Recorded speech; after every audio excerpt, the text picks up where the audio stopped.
Hi అండి, welcome to Gundamma కథలు. ఈ దేవాలయానికి ఒకటి కాదు ఎన్నో విశిష్టతలు ఉన్నాయి.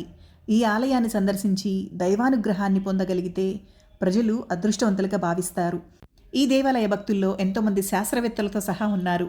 అలాంటి దేవాలయం విశేషతల గురించి ఇవాళ తెలుసుకుందాం.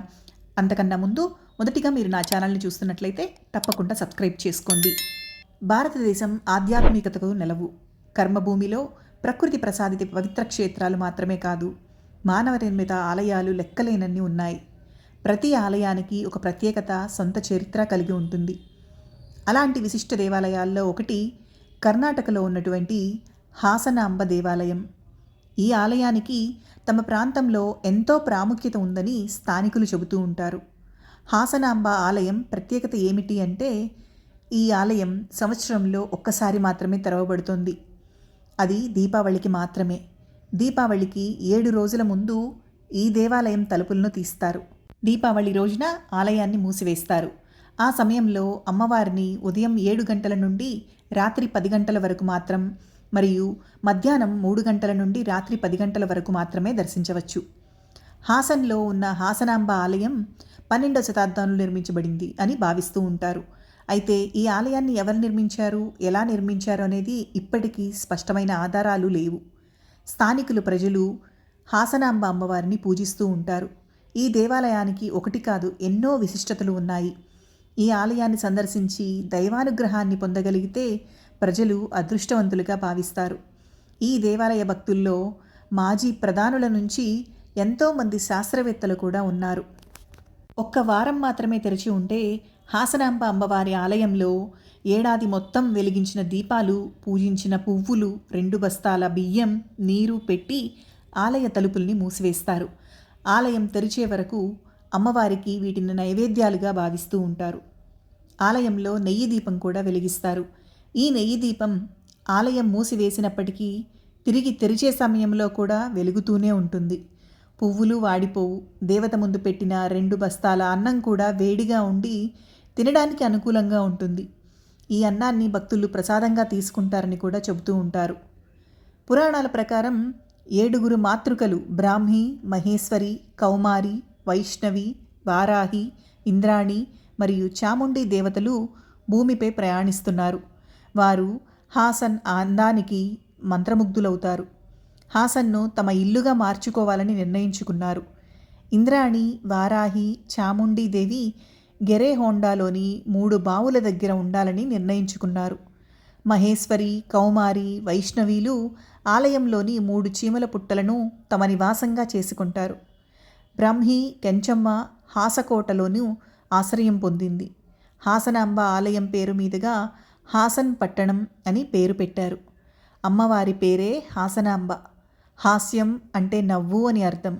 ఇక్కడ దేవత ఎప్పుడూ నవ్వుతూ ఉంటుంది కనుక అక్కడ ఉన్న దేవతకు హాసనాంబ అని పేరు వచ్చింది అని స్థానికుల కథనం ప్రకారం తెలుస్తుంది.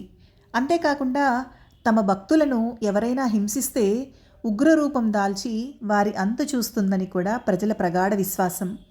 ఇందుకు ఉదాహరణగా ఒక కథ కూడా చెబుతారు. హాసనాంబ భక్తులను హాసనాంబ అత్తగారు హింసించేదని చెబుతారు. దీంతో తన అత్తగారిని బండరాయిగా మారమని శపించిందట. అత్తగారి బండరాయి ఇప్పటికీ హాసనాంబ గర్భాలయంలో కనిపిస్తూ ఉంది.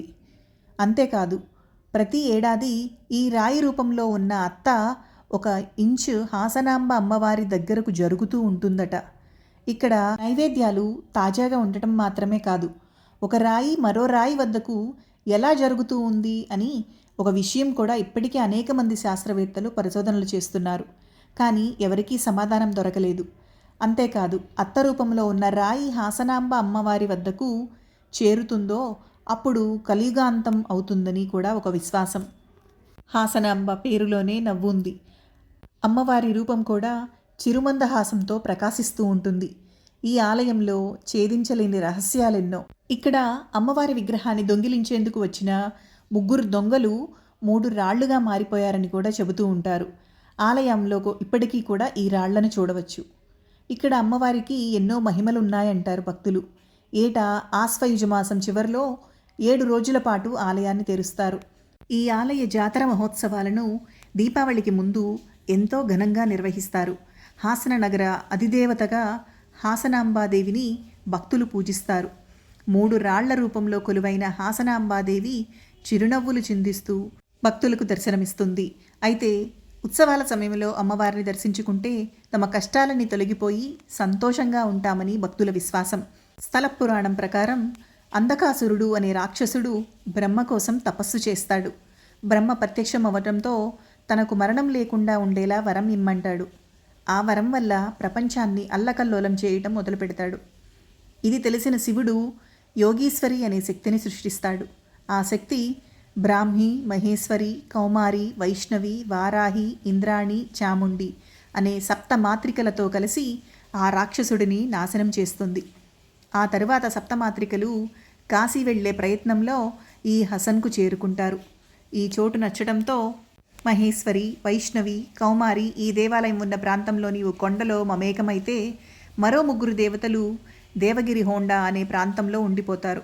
బ్రాహ్మి మాత్రం కంచెమ్మన హస్కోట్ పొలిమేరల్లో ఉందని చెబుతుంటారు. అలా అప్పటి నుంచి గుడిలో అమ్మవారు 3 రాళ్ల రూపంలో కొలువై భక్తులకు దర్శనమిస్తుందని చెబుతూ ఉంటారు. దేవాలయాన్ని తెరిచిన 2వ రోజు నుంచి అమ్మను దర్శించుకునేందుకు వేలాది మంది భక్తులు వివిధ ప్రాంతాల నుంచి తరలివస్తారు. ఆలయం తెరిచిన సమయంలో ఇక్కడ జరిగే నిత్య పూజల్ని చూసేందుకు 2 కళ్ళు చాలవంటారు భక్తులు. ఈ గుడి ప్రారంభంలో సిద్ధేశ్వర స్వామి గుడి కూడా ఉంటుంది. అదేవిధంగా ఇక్కడ 101 శివలింగాలను కూడా దర్శించుకోవచ్చు.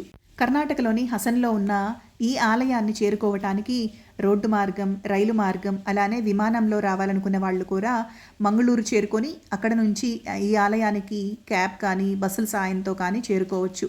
రోడ్డు మార్గం ద్వారా వచ్చే వాళ్ళైతే మైసూరు, బెంగళూరు, మంగళూరు ఇలా ఎక్కడి నుంచైనా కూడా రావచ్చు.